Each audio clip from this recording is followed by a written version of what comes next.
Ma chère petite Delphine, j'aimerais aujourd'hui te parler d'André Dhôtel, que comme moi tu chéris, et particulièrement du roman que je m'apprête à adapter cet après-midi. Il s'agit des Disparus. L'histoire se passe à Somme-Perse, dans une de ces bourgades banales et grises des Ardennes. Elle met en scène Maximin, un jeune homme ordinaire qui s'apprête à mener une vie sans histoire et prend son premier poste comme comptable. Il cherche bien sûr sans le vouloir l'amour et la vérité, qui sont deux choses qui vont ensemble chez Dhôtel. Pourtant, dès le début, Maximin, malgré sa bonne volonté, dénote. D'abord, il aime jouer de la trompette le soir en regardant la lisière de la forêt. Ensuite, il est l'ami d'enfance de Casimir, un garçon à la réputation mauvaise avec qui il traînait dans la campagne. Casimir est surtout accusé d'être le fils bâtard supputé de Philippe de Rouzy, mort 20 ans plus tôt dans d'étranges circonstances, peut-être assassiné par quelques villageois. Ce qu'on peut apprendre à ce sujet en flânant sous les fenêtres le soir dit beaucoup et ne dit pas grand-chose.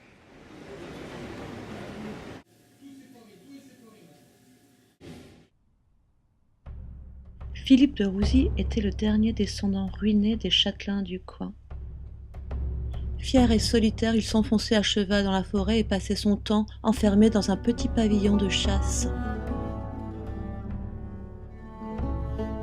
Qu'y faisait-il?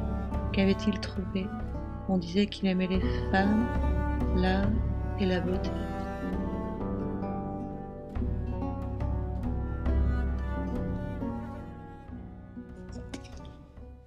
Mais je m'arrête ici parce que je fais fausse route. Bernard de Rouzy, son assassinat, sa descendance, son rapport filial avec Maximin, tout cela on s'en fiche. C'est un piège romanesque, un faux suspense comme Dhôtel sait les distiller. Le mystère tient dans les choses du présent, des choses et des êtres banals qu'il faut savoir regarder. Marcher des heures dans les bois sans but, dans le village, dans les champs, jouer de la trompette, attendre, traîner, écouter, attendre.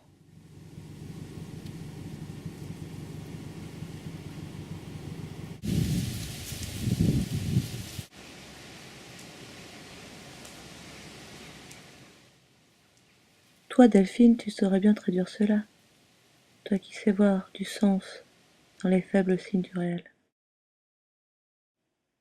Tu saurais expliquer le sens de la clairière, car le vrai mystère réside dans une clairière inaccessible au-delà de la lisière de la forêt, une clairière où les campeurs se perdent, où peut-être Casimir, dont Maximin est sans nouvelles, s'est perdu.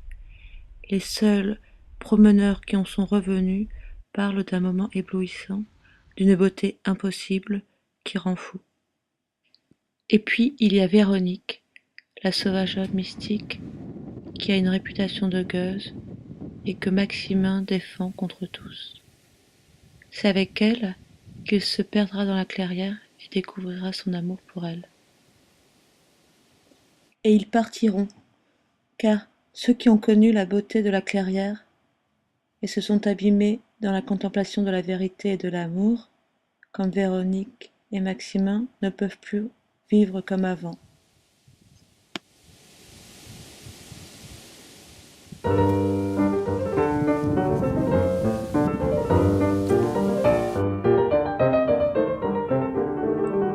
Car le vrai mystère réside dans une clairière où les campeurs se perdent et les routes du monde sont peut-être assez grandes pour accueillir leur joie.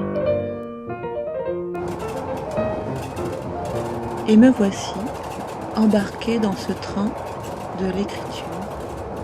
Ce train vide pour l'instant, car je m'aperçois que les quelques images que j'ai posées sur ce résumé sont vides de personnes. Où sont les personnages? Où sont leurs vies frémissantes, leur voix qui va faire un scénario? En fait, je m'aperçois que dans les plans que j'emmagasine dans ma caméra, dans cette part que je vole au réel, Je néglige les personnes. Et cela habituellement.